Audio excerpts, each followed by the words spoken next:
The city moved like a busy river even after dark.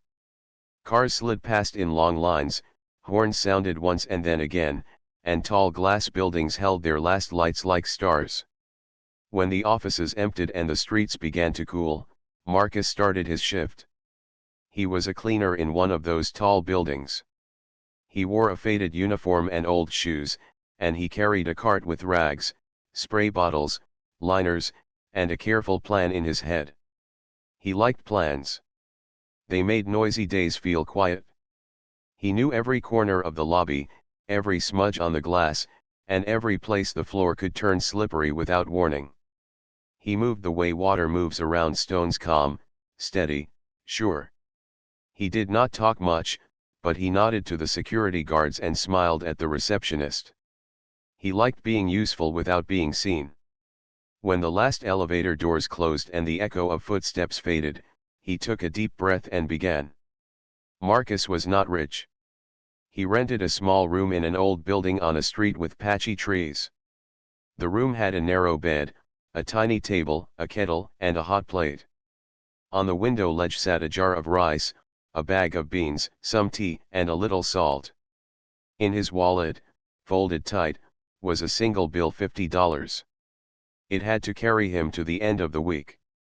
Bus rides, bread, a few eggs, maybe a small packet of vegetables if there was a good price. He knew the numbers by heart. He had written them on a scrap of paper and tucked it under a mug. He checked that paper at night the way other people check the lock. His grandmother had taught him to count like that. She had raised him after his parents passed away, and she kept a chalk line on the wall for every bill that needed paying. When a neighbor brought them a pot of soup in a hard winter, his grandmother put 2 pebbles in a cup and told him, "We owe kindness, too.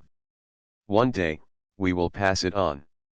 Marcus had been a boy then. He did not forget. Years later, when his hands were rough from mops and buckets, he still carried those pebbles in his heart. That evening the wind had a sharp edge. The building smelled like lemon cleaner and the last flowers left from a Friday lobby display. Marcus wiped the brass rail until it shone and then pushed his cart back to the closet. He washed his hands, turned off the light, and stepped into the night air. The city's sound rose around him. He tugged his jacket closed and headed for the bus stop at the corner. Between the tower and the stop stood a small bakery with a red sign. It was dark now, chairs stacked on tables, the glass clean and blank.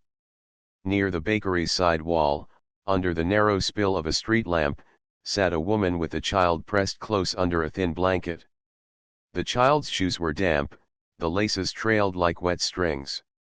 The woman's face held a look Marcus knew well, not anger, not even pleading, but a tight worry that sits behind the eyes and does not know where to go. A paper cup stood between them. It held a few coins.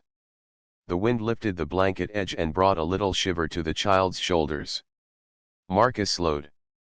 He felt the old lesson rise inside him, the one that said people first, then things. He also felt the weight of the folded bill in his wallet. His stomach was already a quiet drum. His bus card beeped low that morning, he knew it would not last another full day. He stood on the edge of the sidewalk, hands in his pockets, and took a long breath that tasted like cold air and car exhaust. He told himself he could walk past and still be a good man. But he could not make his feet move. He stepped closer and kept his voice soft so he would not startle the child. "Evening," he said. The woman lifted her eyes. In the light he could see there was nothing unkind there, only tired care. He bent his knees so he would be closer to the child's height. The blanket shifted and he saw a small hand clutching the fabric, knuckles pale. "Are you okay?" he asked. "We're fine," the woman said, "because some people say that when they are not fine. We'll manage." Her voice was steady, but her hands trembled. The child said nothing. She watched Marcus with big, still eyes, the way birds watch the sky. Marcus looked toward the dark bakery, then up the street where he knew a deli stayed open late. He could walk them there and buy hot soup. He could, but his work badge and uniform might not be welcome in every place at night, and the deli might close by the time they reached it. He felt the clock and the wind together. He reached into his wallet and held the folded bill for a second more, long enough to remember rice, bus rides, and the small coin jar in his kitchen.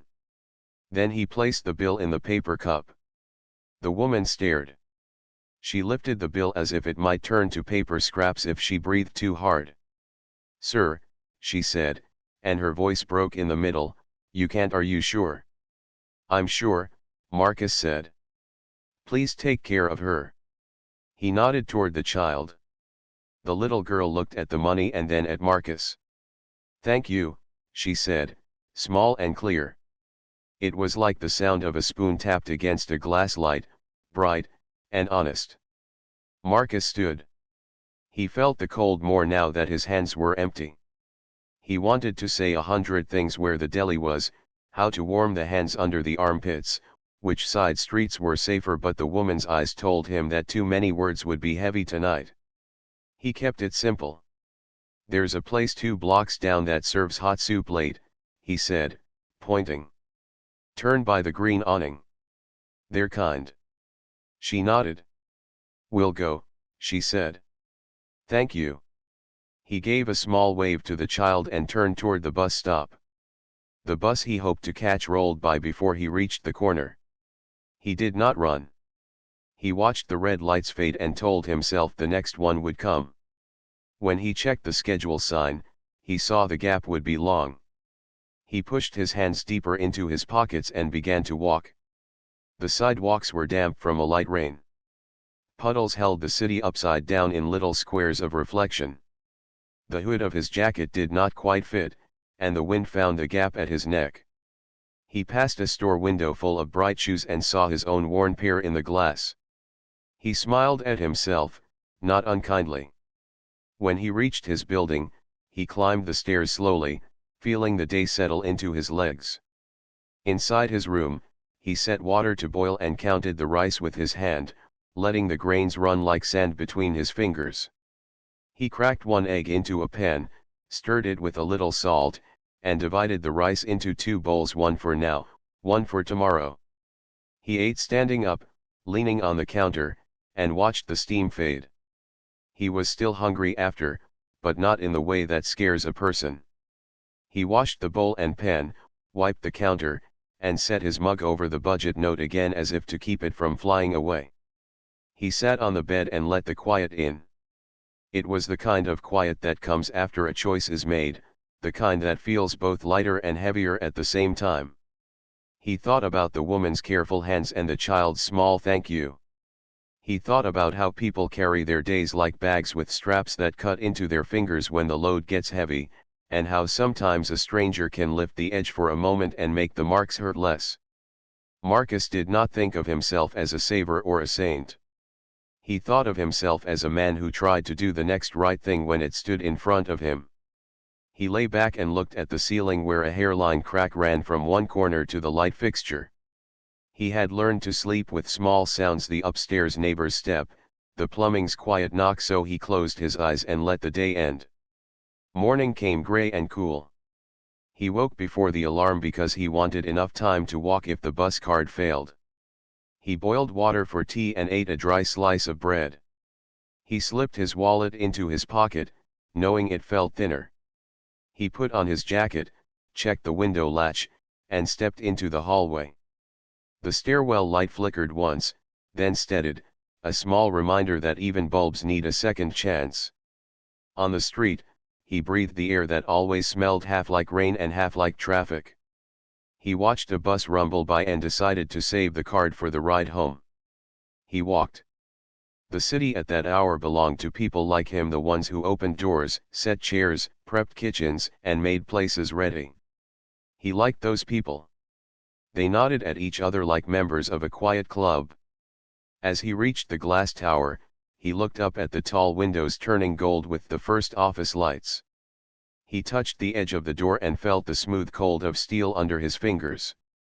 He thought of the night before and wondered if the woman and child had found the soup, a warm place, a room with a door that locked. He told himself that a $50 bill could not change the whole world. But it could change a night. Sometimes a night is a world. He clocked in, checked his cart, and started the day's list. He liked making a list even when he knew it by heart: lobby glass, brass rails, elevator buttons, hallway corners, restrooms, loading bay. He added one line at the bottom that no manager had written there. It said, "People." It reminded him to look up and see who might need a hand or a map or a door held until their arms were free. It reminded him that work was not just floors and bins, it was the feeling of a place when people used it. The day moved in small pieces. He helped a delivery driver find the freight elevator. He picked up a dropped badge and returned it to a man who looked relieved in a quiet way. He cleaned a coffee spill before it could turn into a fall. He ate his rice in the break room and drank water from the cooler. He checked his bus card and saw the balance blink low. He shrugged and put it back. He would walk again. He had walked harder roads. That evening, as he left the building, the same wind waited for him at the door. He zipped his jacket and turned toward the corner. He did not expect to see the woman and child again, and he did not. The spot by the bakery wall was empty, a clean square of sidewalk where a thin blanket had been. He hoped they were somewhere warmer. He did not need to know more to feel the day had been good. He reached the bus stop and stood under the small roof. A man with a toolbox nodded to him. A nurse in soft shoes leaned against the pole and closed her eyes for a minute. Everyone carried something. The bus came and hissed as it opened its doors. Marcus tapped his card and waited for the beep. The screen flashed red. He stepped back without a word and smiled at himself again. He adjusted his jacket, put his hands in his pockets, and began to walk. The walk was long but not lonely. The city lights flickered in puddles like scattered coins. He passed a grocery window where a worker stacked oranges into a pyramid. He thought about buying one tomorrow if the price was right. He thought about the chalk lines his grandmother used to draw on the wall, and the pebbles in the cup, and how a person can be poor and still feel rich when they hand someone else a warm bowl. At his door, he paused and listened to the steady hum inside the building. He unlocked the room, set his keys on the table, and boiled water. He did not count the rice this time, he poured what felt right. He cracked the last egg, stirred it into the hot pan, and watched it bloom into soft folds. He ate slowly. The food went where the cold had been and made a little room for warmth. He washed the bowl and put it upside down on a towel. Then he sat on the bed and looked at the window. Outside, a strip of cloud moved like a slow river. He thought about the woman's eyes and the child's thank you, and he felt a quiet promise fill his chest, to keep showing up, to keep doing the next right thing, to keep a space in his list for people. He did not know that a note would find him soon, or that new work would open, or that food would move from bright tables to hands that needed it because of a simple plan. He did not know any of that. He only knew that he had made a choice that felt true. He stretched his legs, turned off the light, and let sleep come. Somewhere, two people were warmer because he had stopped. Somewhere, a door would open because of that warmth. And in the steady beat of the city, with its noise and light and everyday hurry, a small kindness had begun to travel, quiet and strong, from one pair of hands to many. Marcus walked home with cold fingers and a warm heart. The streets were busy, but in his head there was only quiet. He thought about the little girl's small voice and the way the mother held that thin blanket around her child. He was hungry, and the wind bit through his jacket, but he felt he had done the right thing. At his tiny apartment, he checked his wallet again even though he already knew. The 50 was gone. He had a few coins and a bus card with not much credit left. He boiled water for tea and ate the last slice of bread with a little butter. Then he sat on his bed and closed his eyes. He told himself he would be fine. He had been through hard days before. He would get through this one too. Morning came gray and sharp. Marcus left early to make the first bus. He liked being early. It gave him a head start on the trash bins, the scuffed hallways, and the long window walls that gathered fingerprints like dust. When he reached the stop, he held the card to the reader and waited for the beep. The screen flashed red. Not enough credit. Marcus stood there for a moment with the bus doors open in front of him and the driver looking back with tired eyes. He stepped away without a word and watched the doors fold shut. He pulled his jacket tighter and began to walk. It was a long walk. The sidewalks were still wet from a light night rain, and the air smelled like car exhaust and damp leaves. By the time Marcus reached the building, a thin line of sweat ran behind his collar. He washed his hands in the janitor's closet sink and got to work. He emptied cans, tied liners, and pushed the big gray cart from floor to floor. At 9, when the lobby cafe opened, the smell of warm muffins and eggs drifted out. His stomach tightened at the smell. He drank water from the cooler and told himself he would eat later. "Morning, Marcus," called Luis, another cleaner, rolling a mop bucket down the hall. "You want a coffee?" "My treat." "I'm okay," Marcus said with a smile. He did not want to spend someone else's money. He had already given away his own. He wanted to stand on his own feet, even if they were tired. On the 12th floor, the office manager, Mrs. Patel, stepped out of a conference room with a clipboard. "Marcus, you did a good job with the windows last week," she said. "We have a weekend event coming, some extra hours if you want them." "Yes, ma'am. I'll take them," he said at once. Relief ran through him like a warm wave. Extra hours meant extra pay. Extra pay meant food, and maybe even a small cushion again. By noon, the building buzzed with meetings and phone calls. Marcus moved quietly among the busy people. He liked being invisible in a gentle way. He liked helping a space shine and then stepping back. On his short break, he stood by a window and looked down at the street. He wondered about the mother and the girl. Where had they gone? Did they eat? Were they warm? 2 blocks away, the woman he had helped was also thinking of him. Her name was Elena. Her daughter's name was Sophie. After Marcus left the money, Elena had taken the 50 with shaking hands and walked fast to a small deli still open. She bought a hot soup, a sandwich, and a small juice for Sophie. She watched her daughter eat, spoon by spoon, the color returning to her cheeks. Elena ordered a coffee for herself but let it sit until it was lukewarm. Her hands warmed on the cup. The weight in her chest loosened. With the change, Elena paid for a cheap room at a small motel for one night. The room had 2 thin towels, a buzzing light, and a heater that rattled. To Elena, it felt like a castle. She ran a bath and let Sophie soak until her fingers wrinkled. She scrubbed the dirt from her daughter's hair. She washed Sophie's socks in the sink and set them on the heater to dry.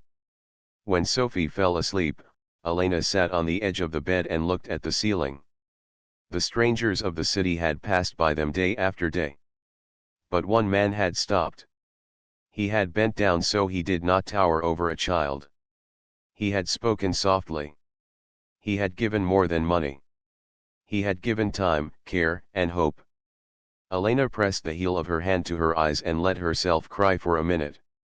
Then she opened her purse and made a small list on the back of an old receipt: food bank, job board, community center, thank you.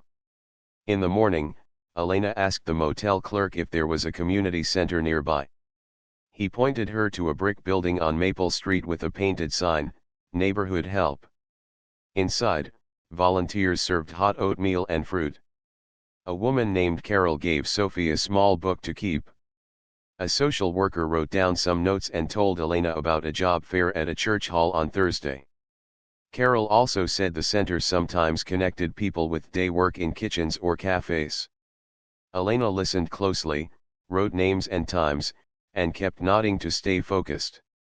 Before she left, she asked a question that mattered to her heart. "Do you know the tall glass building near the bakery? There is a cleaner there." He helped us. I want to thank him. Carol smiled. Security at those buildings usually knows the cleaning staff. If you write a note, I can give it to the guard to pass along. Elena borrowed a pen. She paused, thinking about what to write to a stranger who had saved her child from a long cold night. She kept it simple: thank you for your kindness. Your help fed my daughter and gave us one safe night. We will try to be better each day because of you. Elena and Sophie. Sophie drew a small sun in the corner and added a clumsy heart. Elena folded the paper and walked to the building. At the tower's desk, the guard read the note with serious eyes and nodded. I'll make sure this gets to him, he said. He's good people. Elena looked up at the shining elevators and imagined the world inside them. She left with lighter steps. Back upstairs, Marcus was polishing the steel around those same elevators when the receptionist waved him over. This came for you, she said, holding out an envelope with his name in careful handwriting. He opened it near the window. He read the note twice. Then he read it a third time. The drawing of the sun felt like a warm hand on his shoulder. He slipped the note into his shirt pocket and stood there for a long minute, grateful and a little stunned. Someone had seen him, not as a shadow in a uniform, but as a person. That evening, Marcus counted his coins and bought a bag of rice, 2 apples, and a small pack of eggs. Outside the store, a flyer on a bulletin board caught his eye: community dinner free, all welcome, Maple Street Center, Wednesdays 6 to 8 p.m. It was Wednesday. He hesitated. He did not like taking what others might need. But he also remembered that extra hours would not come until the weekend. He walked to Maple Street. The center was busy but gentle. Long tables, simple soup, soft voices. People ate and spoke in low tones as if they were in a library. A man played a slow tune on a guitar near the door. Marcus stood in line, unsure, until a volunteer nodded him forward and handed him a tray. Welcome, she said. The word surprised him. He sat, ate slowly, and felt the food warm his chest. When he looked up, he saw Elena and Sophie across the room. At first he did not believe it was them. Then Sophie lifted her hand and waved, her eyes bright. Elena stood and came over, holding Sophie's hand. We were hoping to see you, she said. I left a note at the building. I got it, Marcus said. Thank you. He looked at Sophie.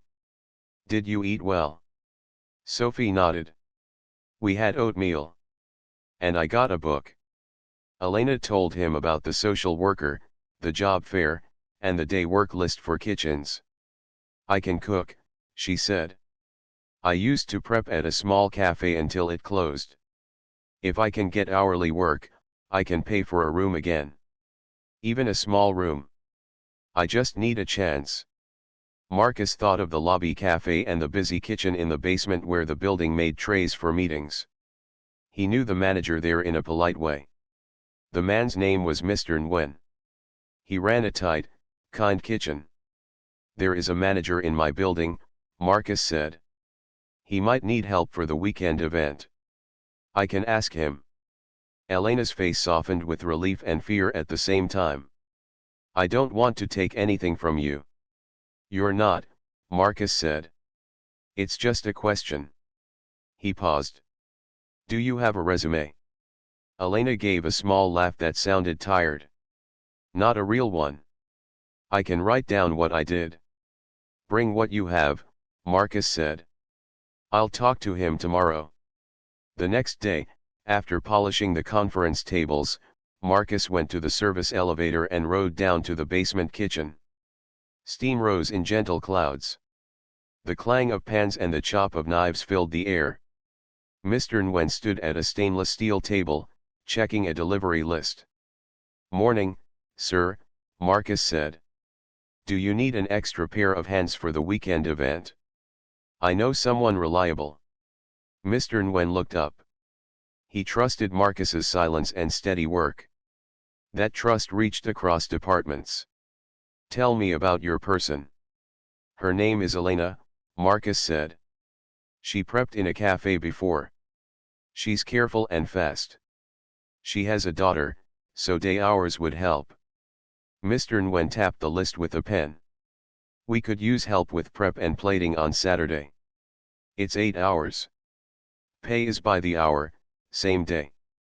She needs ID to check in. Marcus felt a small catch. He had not asked about ID. He thanked Mr. Nguyen and promised to return with Elena's details. Upstairs, he found a quiet moment and called the community center from a hall phone. Carol answered. Elena can get a temporary ID letter from us, she said. We'll help. That evening, Marcus met Elena and Sophie at the center again. He shared the news. Elena covered her mouth with both hands, then lowered them slowly. I can do prep, she said. I can chop, sort, season, plate. I can be careful with knives. I can be on time. We need to prepare a simple resume, Marcus said. Dates, cafe name, duties. Mr. Nguyen is fair, but he likes to be organized. They sat at a corner table. Marcus printed letters carefully. Elena told him the name of her old cafe, the dates, and the tasks she did. They wrote it all out. Sophie colored in the margin of the paper with a blunt crayon, making little stars. Elena laughed and tried to stop her, but Marcus shook his head. Leave them, he said. They look like light. On Friday, Elena brought the letter from the center and the paper resume to the security desk.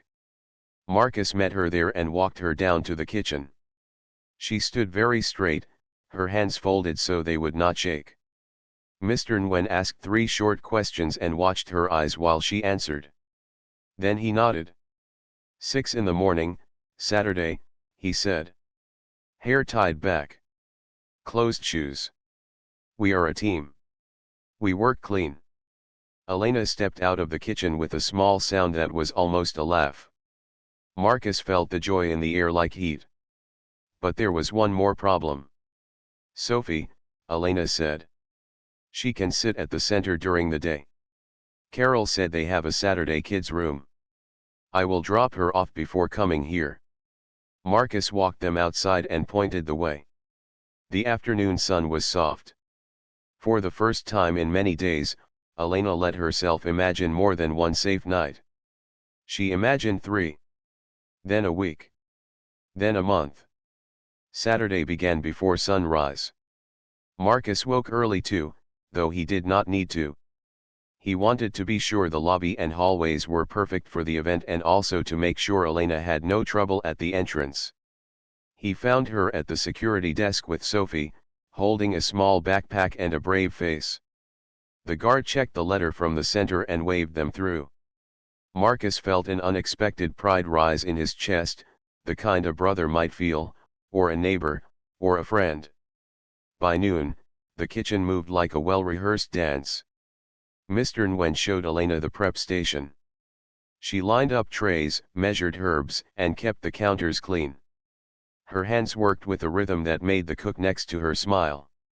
You've done this before, he said. All my life, she answered, and meant it. At the end of the shift, Mr. Nguyen counted out her pay and gave her a short note. Good work, he said. If tomorrow goes well, I may need help part-time for a few weeks. Elena held the envelope as if it might float away. When she stepped into the hallway, Marcus was there, changing a trash bag in a quiet alcove. She raised the envelope, unable to speak for a second. Then she said, You started this. Marcus shook his head. You did the work. They both knew the truth sat somewhere between those 2 lines. The kindness had lit the match. The effort had kept it burning. That night, Elena paid for another 2 nights at the motel. She bought Sophie a warm sweater from a thrift shop and a fresh pair of socks. She saved the rest.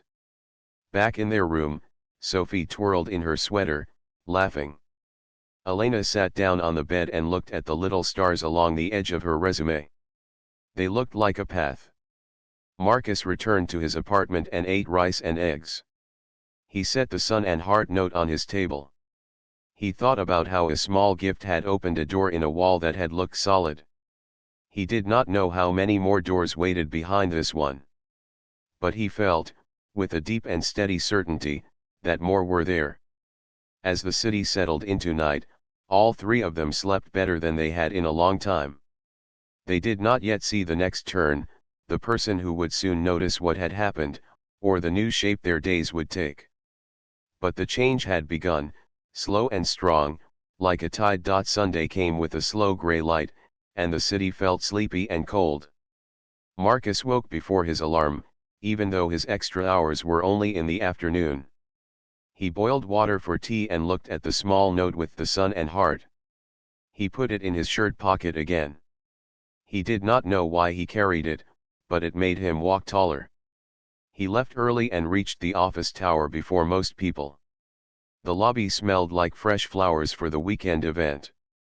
2 long tables stood in the hall, ready for name badges and programs. Marcus checked the glass doors and the steel rails. He liked when things shone. Downstairs, the kitchen buzzed. Elena arrived at 6, hair tied, shoes closed, hands scrubbed. Mr. Nguyen showed her the prep list: slice baguettes, wash greens, pick herbs, portion fruit. She nodded, took a breath, and set her hands moving. The air filled with clean scents: mint, orange, warm bread. A young cook beside her kept glancing over. Elena's steps were steady, and the trays lined up like neat rows in a garden. When she saw a pan wobble on the edge, she pushed it back without breaking rhythm. When a knife slipped, she paused, reset her grip, and went on. She did not rush. She did not lag. She kept the beat. At 9, the building began to fill with guests. A small music trio started to play in the lobby. Marcus pushed his cart to the edges and watched for spills. He knew how quickly a clean floor could turn dangerous. He also knew how a small kindness could turn a hard day into a different kind of day. He helped an elderly man with the elevator buttons. He picked up a dropped scarf and shook off the dust. He guided a lost delivery driver to the loading bay. These were small actions, but he treated them like they mattered, because to the person in front of him, they did. Just before noon, a tray slipped from a server's hand near the elevator. Tiny glasses tipped and rolled, and a line of sparkling water ran across the marble like a silver snake. Marcus was there in seconds. He blocked one side with his cart, put up a caution sign, and laid down a dry mat. He worked on his knees, calm and quick, and then stood to move people safely around the wet patch. The trio kept playing, the conversation never broke. When the floor was dry, he rolled his mat away and nodded to the server, who mouthed thank you with relief. On her lunch break, Elena stepped up to the lobby to breathe. She liked the lights on the big art piece and the way reflections moved across the marble. She did not see Marcus at first, but Sophie would have. The child always seemed to find him in a crowd. Elena smiled at the thought and then spotted him by the far column. He saw her and raised a hand. It was a small wave, like the kind neighbors give across a fence. "How's the kitchen?" he asked. "Good work," she said. "Hard, but fair." She tilted her head. "How are you?" "Also good," he said, and meant it. They stood in a quiet piece of the lobby and talked about little things: the speed of the elevators, the way the flower smell lifts when the doors open. Elena showed him a tiny cut on her finger and laughed at herself. Marcus told her that every job leaves small marks. He rolled his shoulders as if to show the truth of that. When Elena went back downstairs, she walked a little lighter.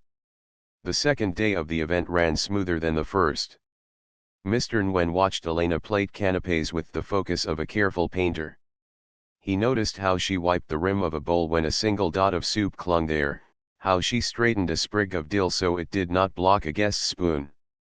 He wrote a short note on his clipboard: "Elena, good eye." Train on cold station next week. In the afternoon, something happened that none of them planned.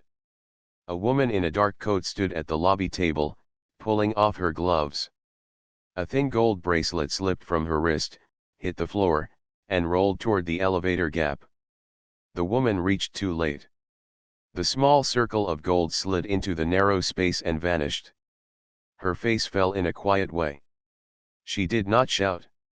She just stood still, one hand out, as if a part of her had been misplaced. Marcus saw it. He remembered the time a badge slid into the same gap. He asked the receptionist for the elevator key and called maintenance on his radio. The supervisor was across town, but Marcus had watched the team before. He knew where the small recovery tool was kept.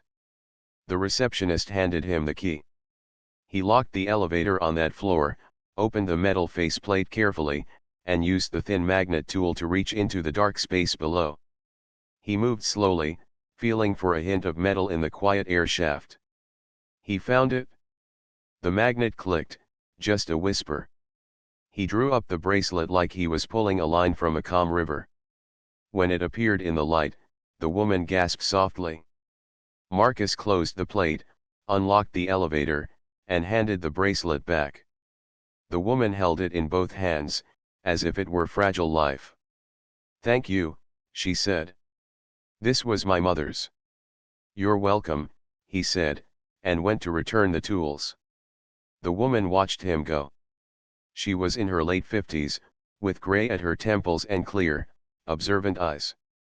Her name was Evelyn Hart. She served on the board of a small local foundation that funded community kitchens and job training programs. She also volunteered at the Maple Street Center on some weekends, reading with children.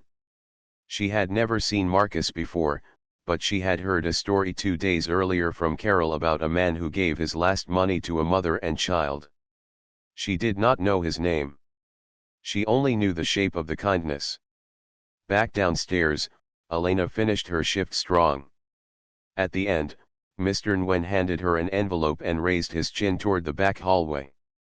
"Can you stay a minute?" he asked. She agreed, washing her hands and hanging her apron. He showed her a short schedule on a clipboard. "Part-time trial," he said. "Monday, Wednesday, Friday mornings. Cold station training. Same pay. We evaluate in 2 weeks." He watched her eyes again, saw the fear, the hope, the readiness. "You earned this," he added. "Thank you," she said, and the words were steady even as her knees felt light. On her way out, she saw Marcus near the service doors. She held up the schedule. He laughed, a soft, surprised sound. "That's good news," he said. "It is," she answered. "I will drop Sophie at school, then come here. The center helped me enroll her today." She took a breath. "They also told me about a short-term sublet. It's small, but it's a room with a lock and a window. I can try for it in a week if I save." Marcus nodded. "Step by step," he said. "Windows are good." That night, Elena took Sophie to the community dinner. She asked Carol if leftover bread or soup from the building could be donated. Carol said yes, if it was handled properly, and the kitchen agreed. Elena brought Mr. Nguyen a simple plan the next morning: label, chill, log, and deliver within the hour after service. Mr. Nguyen liked plans. He approved a small trial. 2 days later, a volunteer from Maple Street picked up neatly labeled containers. That evening, 20 people ate warm soup made from food that would have been thrown away. It felt like a circle closing, and then opening again, wider. Marcus's own week had hard edges. On Tuesday, a notice slid under his door from the landlord: rent due by Friday or a late fee would apply. He had been counting on his extra hours and the next paycheck to cover it, and he could still make it if nothing went wrong. He sat on his bed and let the worry pass through him like the wind through bare branches. Then he stood and wrote a small list: call landlord, accept every overtime hour, bring rice and beans for the week, No extras. He followed his list. The landlord offered a grace period of 3 days with a small fee. Marcus thanked him and kept working. On Wednesday, Mrs. Patel asked Marcus into her office. He wiped his hands before he went in, a habit of respect. She motioned to a chair. "Our night supervisor is out for a week," she said. "We need someone to manage the floor team for 3 nights. It's a trial, extra pay. Luis will support you. Are you willing?" Marcus thought of his rent notice. He also thought of how many times he had watched the night supervisor plan routes, check supplies, and coach new staff. He had been learning without asking to learn. "Yes, ma'am," he said. That night, he made a simple plan on a clipboard. He walked the floors, checked the high touch points, and rotated the heavy work so no one's back carried the same load 2 nights in a row. He praised good work out loud. He corrected gently and clearly. He set up a small break table with a big jug of water and a basket of cheap bananas he bought with his last few coins. It made the room feel like a team space. Luis grinned and shook his head. "You always do these small things," he said. "That's why people want to follow you." Halfway through the shift, an email came from a tenant manager to Mrs. Patel. "Please tell your night team lead that the conference rooms have never looked better." Mrs. Patel forwarded the note to Marcus with a short line, "Well done." He did not smile big, but the feeling inside him grew tall and steady. On Thursday afternoon, Evelyn Hart walked into the lobby and asked for the building manager. She introduced herself, shared a card, and thanked the staff for their smooth handling of the weekend event. Then she asked a simple question. "What is the name of the cleaner who helped me with the elevator?" The receptionist told her, "Marcus." She nodded. "He's very good." Evelyn went to the Maple Street Center that evening to help with the reading circle. Elena arrived a few minutes late with Sophie, who ran to the kids' corner and hugged a volunteer's waist. Elena apologized, then took a seat in the back. When the reading time ended, Evelyn spoke with Carol in the hallway. "Do you know a woman named Elena who just started kitchen work in the glass tower?" she asked. Carol smiled. "I do. She's strong. She's trying very hard." "And the man who gave her his last money," Evelyn said. "Do you know his name?" "Marcus," Carol said. "He works there too. Quiet man. Good eyes." Evelyn nodded slowly. She did not yet know what she wanted to do, only that kindness should not travel alone. She wrote 2 names in her small notebook and drew a tiny box next to each. She liked to check boxes when something was finished. Friday came with rain. Marcus finished his 3rd night as acting lead and handed the keys back to Mrs. Patel in the morning. She thanked him and said they would talk next week. He walked home under a cheap umbrella that turned inside out twice. He laughed the second time and then held it like a shield. At his door, he found a thin envelope on the floor. It had his name written in careful letters. Inside was a simple card, "Thank you for your help. If you ever need a reference or someone to speak on your behalf, please call." It was signed, Evelyn Hart. A small line at the bottom read, "Hart Community Foundation." He did not know what that meant yet. He just knew it felt like a doorbell he could ring someday. Elena's week ended with tired hands and a full heart. She and Sophie moved from the motel to the small sublet on Sunday afternoon. The room had clean walls, a narrow window, and a little table where Sophie could draw. Elena laid out their few things and let herself breathe. She put the envelope from her first week of part-time pay in a tin and labeled it deposit. She taped Sophie's new reading schedule next to the door. She called Marcus to say thank you, to say they had a window now, and that the light came in around 4 o'clock in the afternoon. "I'm happy for you," Marcus said.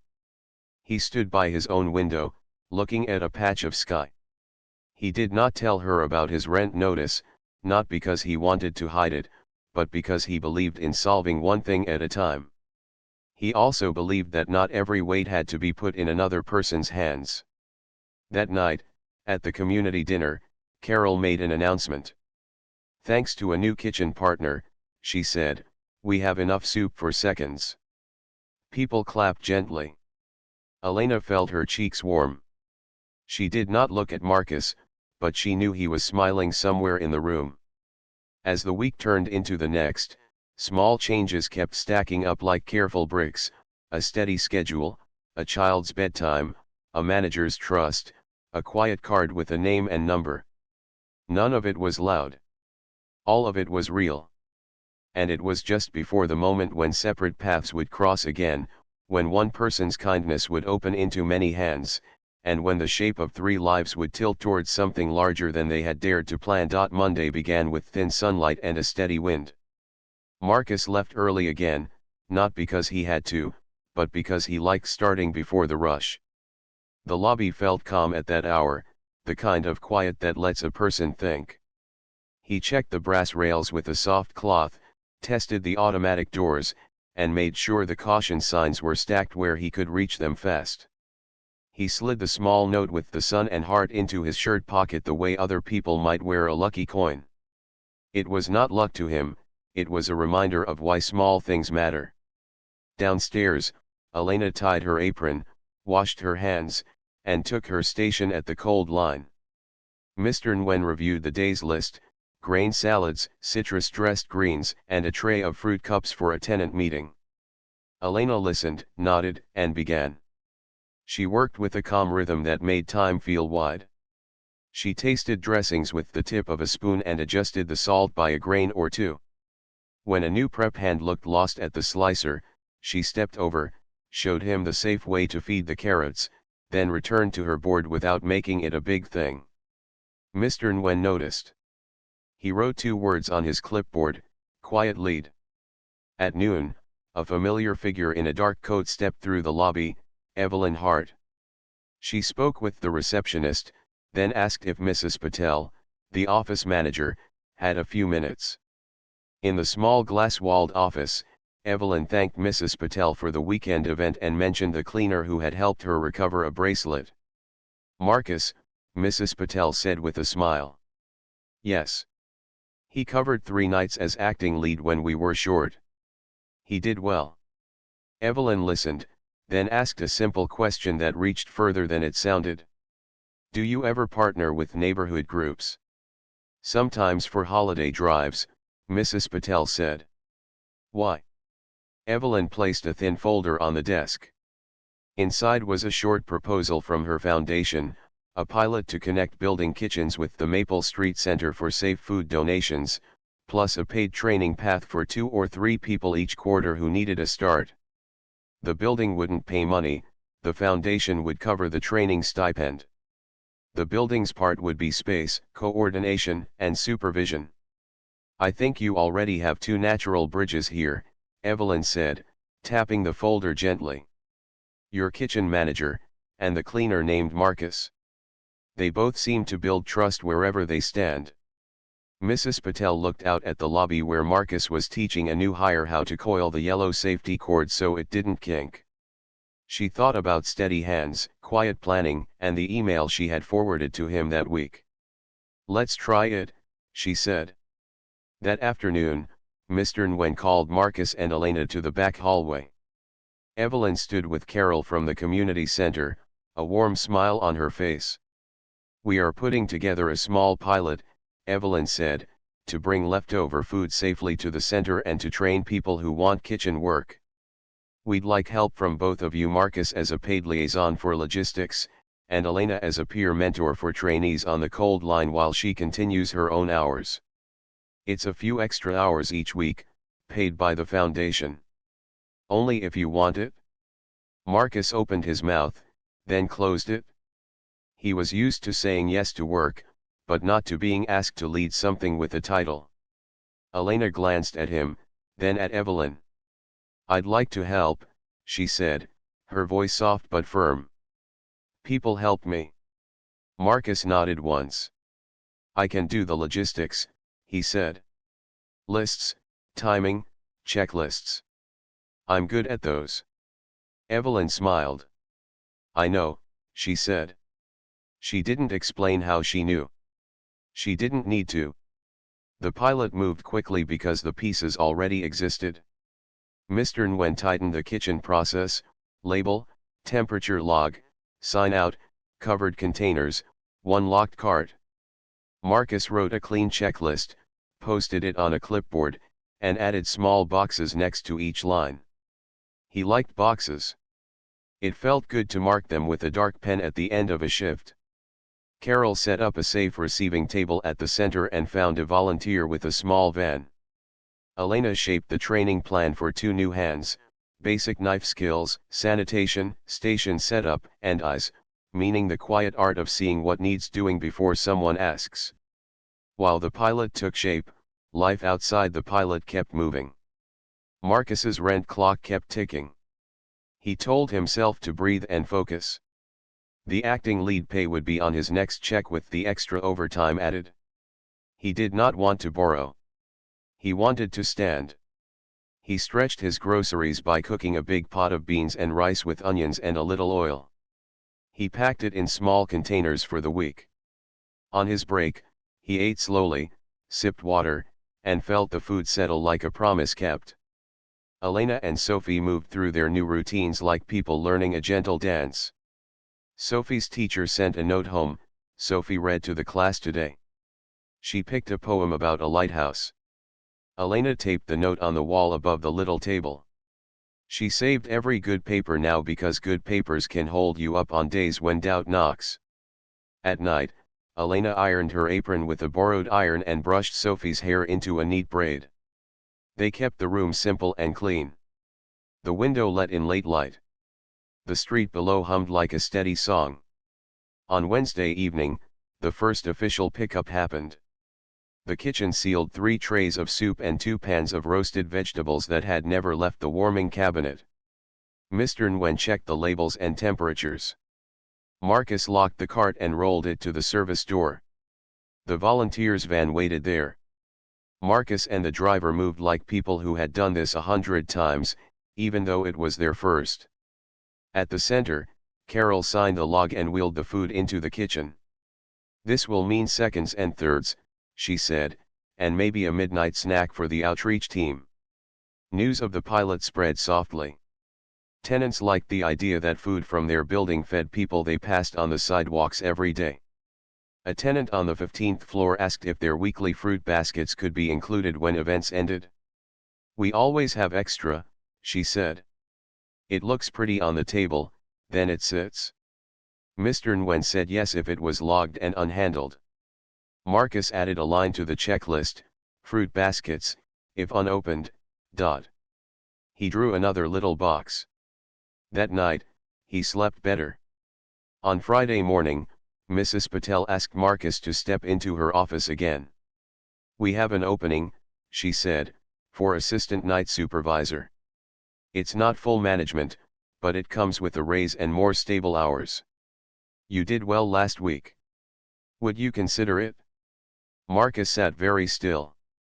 He thought of the long walks, the bus card beeps, the nights he had counted coins for rice. He also thought of his love for this work, the clean lines of a polished railing, the calm after a spill, the way a safe lobby feels like a kind of welcome. Yes, he said. I would. There will be a trial month, Mrs. Patel said. We can help with a basic supervisory course, safety, scheduling, paperwork. The building pays for it. I'll do the course, he said. He looked down at his hands and then back up. Thank you. He left the office and stood for a moment by the big plant in the lobby to breathe. He slipped a hand into his pocket, touched the edge of the sun and heart note, and let the feeling of steadiness rise. The next week, obstacles showed up, as they always do when good plans meet real life. The center's van had a flat tire on donation night. Rain came hard and sudden. The city drains gulped and then choked, and water ran along the curb like a low river. For a minute, it looked as if the pickup would fail. Marcus didn't like failing when the solution was a matter of hands and thought. He called the security desk and asked to borrow the building's small hand truck. He checked the weather radar on the lobby screen and waited for the rain to ease a little. He called a taxi company that took larger loads and asked for a car with a hatchback. When it came, he and the driver slid the sealed containers in, covered them with plastic sheeting from the loading bay, and rode along behind the taxi on foot with the hand truck like a slow parade. They got wet. They laughed.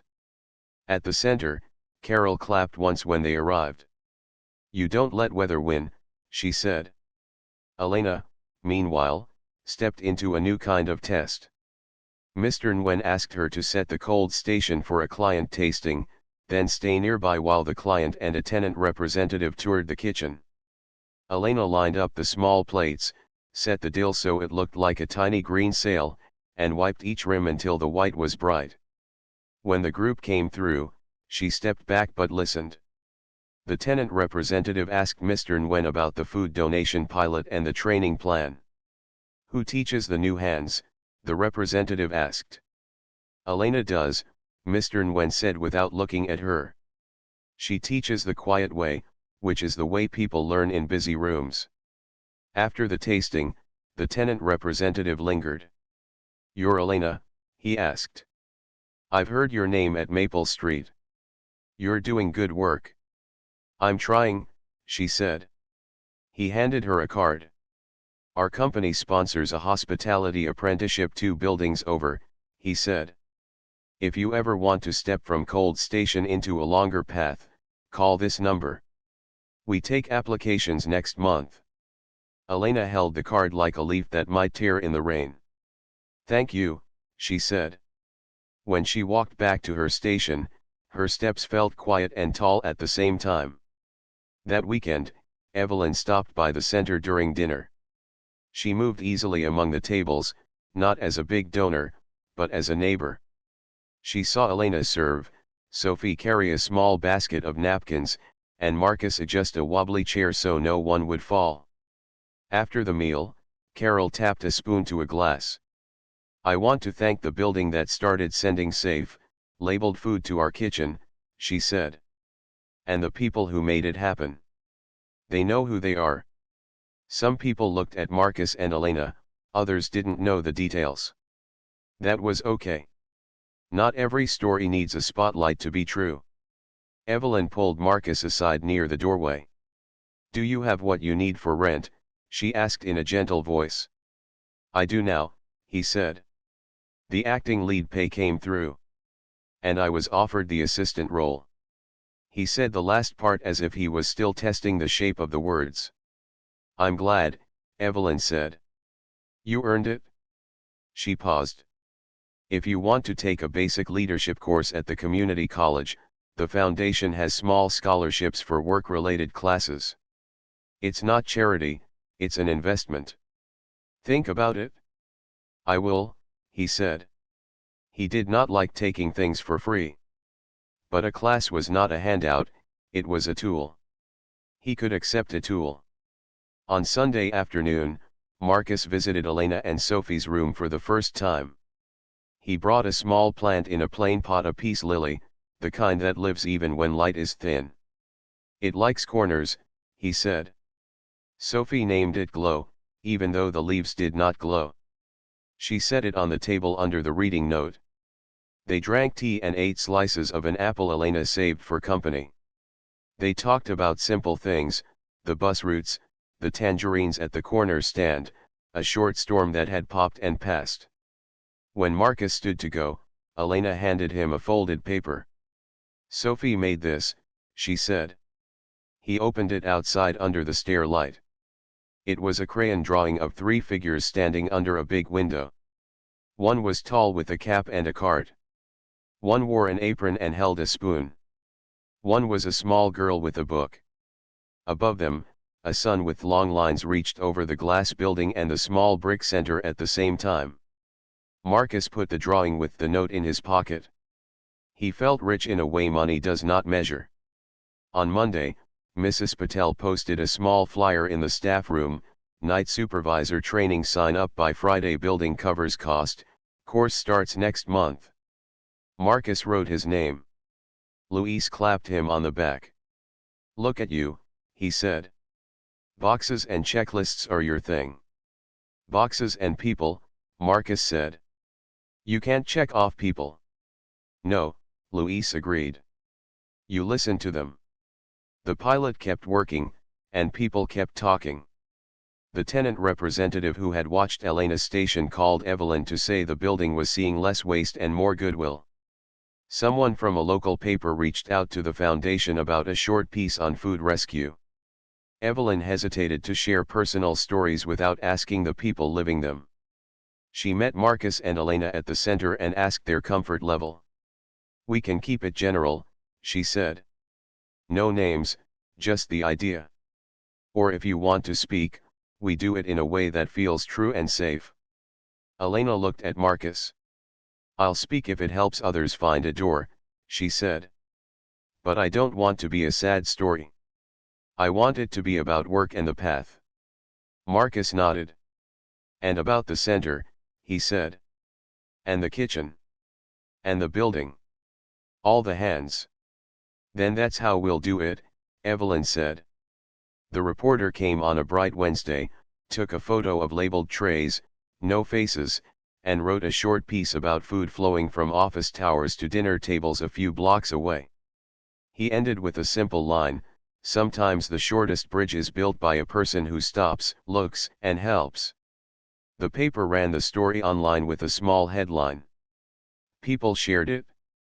More tenants asked how to donate fruit baskets.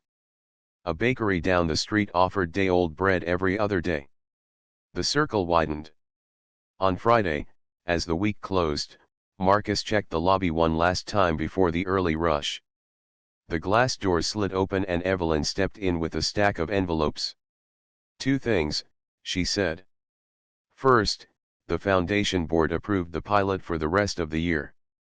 Second, a partner property a few blocks away is hiring a resident caretaker an evening role with a small on-site apartment. It's not glamorous, but it comes with reduced rent and steady hours. They asked if I knew anyone who could keep a building safe, calm, and clean. I told them I might." Marcus stood very still. He thought of walking in the rain with a hand truck, of carefully wrapped cords, of boxes checked and people heard. He also thought of a window with light at 4 in the afternoon. "I can put your name forward," Evelyn said, "only if you want me to. No promises, just a conversation." Marcus looked toward the service elevator where Elena would be starting her shift, then down at his hands. He thought of steadiness and doors and how one act can multiply without noise. He lifted his eyes and met Evelyn's calm gaze. "Yes," he said. "I'd like to have that conversation." Evelyn handed him an envelope with the details and a time. Marcus slipped it into his pocket next to the two drawings. The lobby doors opened and closed, the steady breath of a working day. Somewhere below, Elena set a row of white bowls at perfect angles. Somewhere above, Sophie read about lighthouses and colored the sea. Everything was in motion now, quiet, strong, real, moving toward a moment when separate threads would tie into a knot that could hold. The meeting for the caretaker role was set for Tuesday at 10 in the morning. Marcus arrived at 9:30 and stood outside the property to watch how the building breathed. It was smaller than the glass tower, 12 floors of brick with a clean entry and a small courtyard. A delivery person wrestled with a trolley at the curb, and a doormat inside the entry bunched up as people came and went. Marcus stepped in, straightened the mat so no one would trip, held the door for the delivery, and then waited by the front desk with his hands folded. He did not try to look important. He tried to look ready. The property manager, a careful man named Mr. Lawson, came down with a thin folder. "You're early," he said. "I like to see a place before it gets busy," Marcus answered. Mr. Lawson walked him through the lobby, the laundry room, the stairwells, and the small roof where planters held a few hardy herbs. He asked simple questions. What do you look at first when you enter a lobby? What do you do when the elevator stops between floors? How do you talk to a tenant who is angry about a leak? Marcus answered in the same steady way he worked. I look for the things people trip on, he said. I call the service, lock the doors, and keep people calm. I listen first, write down the problem, tell them what I can do today, and then do it. He did not make himself bigger than the job. He showed that the job mattered. At the end of the walk, Mr. Lawson opened the folder. I spoke with Evelyn Hart, he said. She spoke well of you. I also called Mrs. Patel at your building. She said you ran a night team for a week and that the floors never looked better. He paused. We can offer you a trial month as resident caretaker. It comes with a small apartment on the ground floor and reduced rent. If all goes well, we make it permanent. Marcus took a slow breath. I accept, he said. He did not smile big, but the room seemed to grow warmer.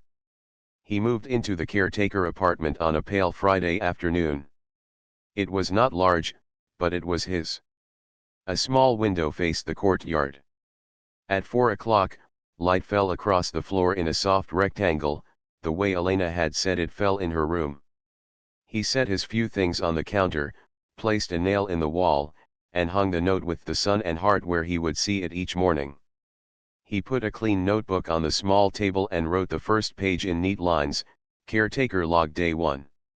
Under it he made boxes, doors checked, mats straight, bulbs replaced, laundry machines cleaned, handrails wiped. He drew one more box and wrote people heard. It was not a task, but he liked to see it there. His days found a rhythm. He did the early round before most tenants woke, checking hinges and lights. He answered small calls during the day and kept his evening hours open for bigger work. On 2 afternoons each week, he walked to the glass tower to coordinate the donation pickup with Mr. Nguyen and Carol's driver. He kept the liaison role paid by the foundation, because he liked being the quiet bridge between places. At night, he took the building supervisor course online. He liked the parts about safety and scheduling because they were about planning for other people's good days. Elena's path widened at the same time.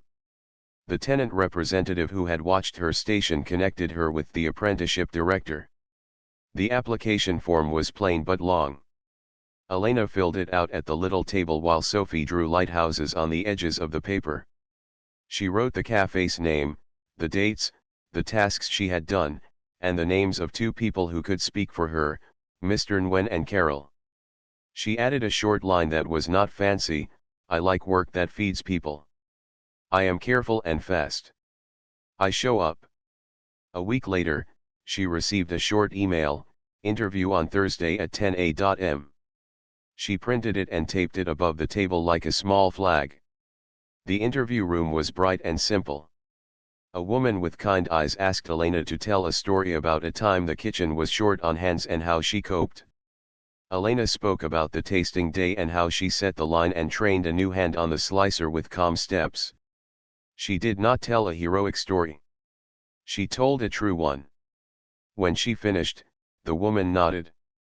We look for steady people, she said. I think you are steady. The offer letter came the next day, a 3-month paid apprenticeship with classes 2 mornings a week and kitchen work the other days. The foundation would cover the class fees. Elena would remain on the cold station part-time and mentor the 2 pilot trainees, who had already started to find their pace under her quiet eye.